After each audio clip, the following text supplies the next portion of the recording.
L'orchestre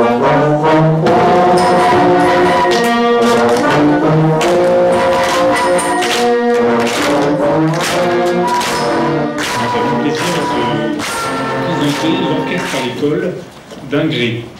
Alors, qu'est-ce qu'un orchestre à l'école? Stéphane nous fera une petite présentation du travail avec les enfants qu'il a pu effectuer depuis début septembre, puisque les enfants, au mois de septembre, ne savaient pas ce que c'était la musique, n'avaient pas d'instrument, et vous allez voir le résultat au bout de quelques mois d'instruments, de quoi ils sont capables de faire un programme, vous allez voir, mais d'une certaine manière. Le principe de l'orchestre à l'école, pour vous dire, ça fait à peu près une dizaine d'années que ça existe en France. Le principe, amener des instruments dans les écoles primaires ou les collèges. Là, vous avez devant vous un collège. On peut commencer un orchestre à l'école en CE2.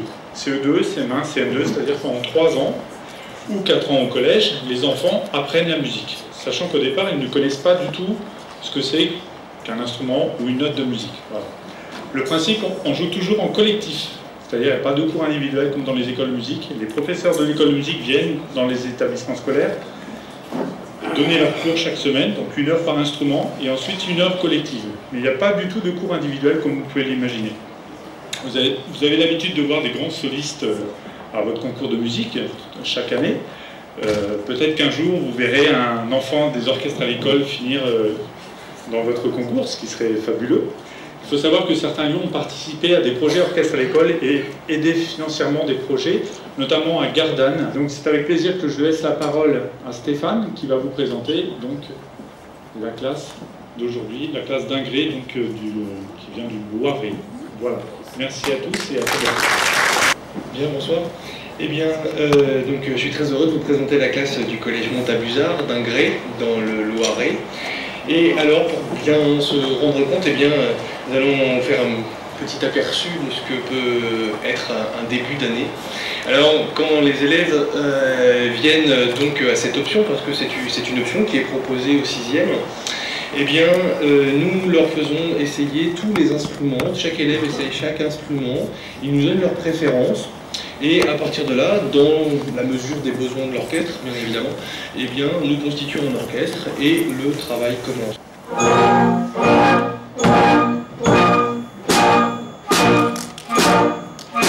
Et voici donc les premières notes.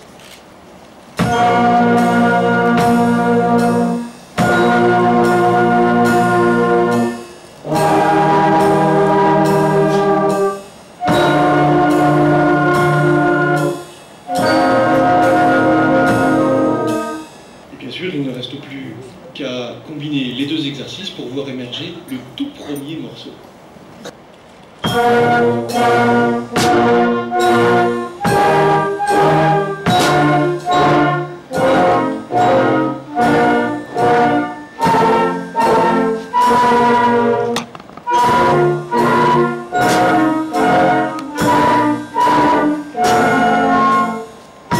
Alors ensuite, bien sûr, pour assurer la réussite de ce genre de projet, nous n'avons pas le choix. Il faut impérativement que tous les élèves accrochent, comme on dit. Il faut impérativement que tous ces élèves jouent de leur instrument chez eux, travaillent leur instrument à la maison. C'est une discipline personnelle importante. Alors, pour cela, nous devons les intéresser tout de suite. Ils n'ont pas le choix, quitte à tomber peut-être parfois dans un certain populisme. Mais en tout cas, voici maintenant un personnage qui n'a pas quitté les écrans de télé l'année dernière, qui est à peu près incontournable. Voici René Lataupe.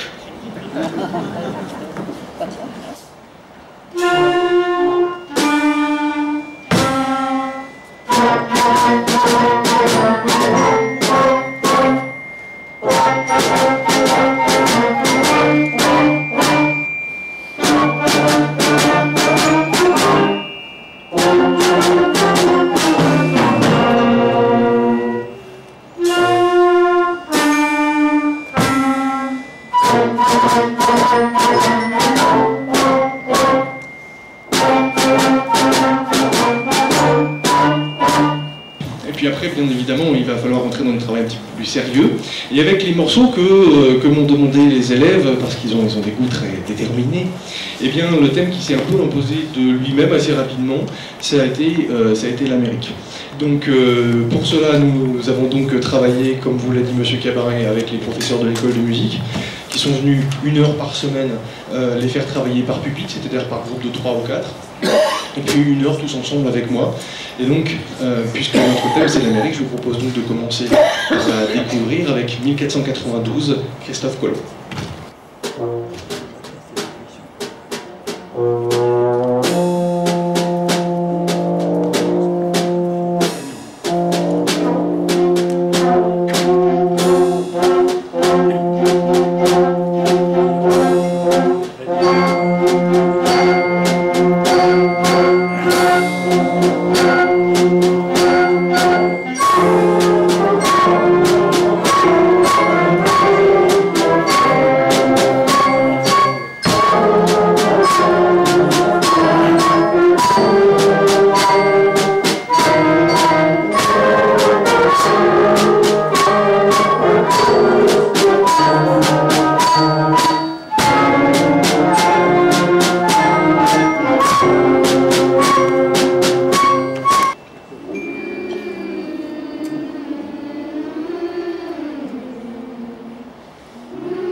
Nous vous proposons maintenant de poursuivre un petit peu ce voyage en Amérique avec la Nouvelle-Orléans, en Louisiane. C'était donc la patrie de Louis Armstrong, c'est le berceau du jazz.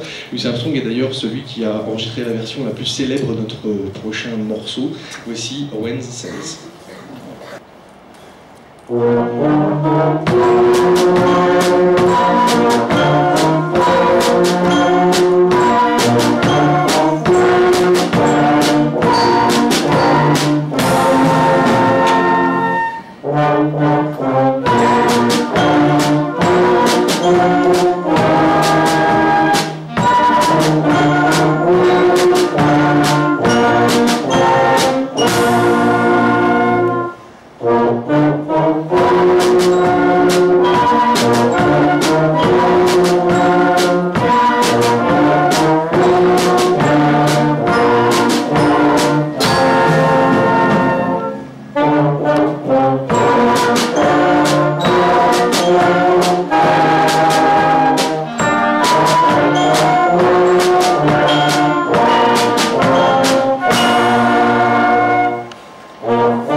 Alors nous allons maintenant revenir un peu sur les rives de l'accostage des 3 caravelles de Christophe Colomb, mais bien plus tard, avec un morceau qui est évidemment absolument incontournable en ce moment. Il s'agit de Pirates des Caraïbes. Pirates des Caraïbes avec des élèves qui ont 9 mois de pratique à peu près. C'est quand même... Puis voilà, voilà la musique de Klaus Badelt, Pirates des Caraïbes.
Alors si nous voulons faire un tour même rapide d'Amérique, il y a une ville qui est absolument incontournable, il s'agit bien évidemment de New York.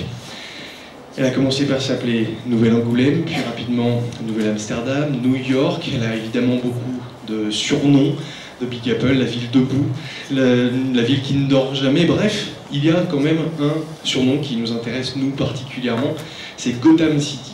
Parce que depuis les années 40, eh bien, grâce aux comics, les fameux comics, eh bien, c'est devenu plus ou moins la ville des super-héros. Alors voici, à Gotham City, la musique de Danny Elfman, celle de Batman.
Voici un chant de guerre des Indiens Yakama, de l'État du Washington, et je vous souhaite un bon retour pour ça.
intéressant comme expérience.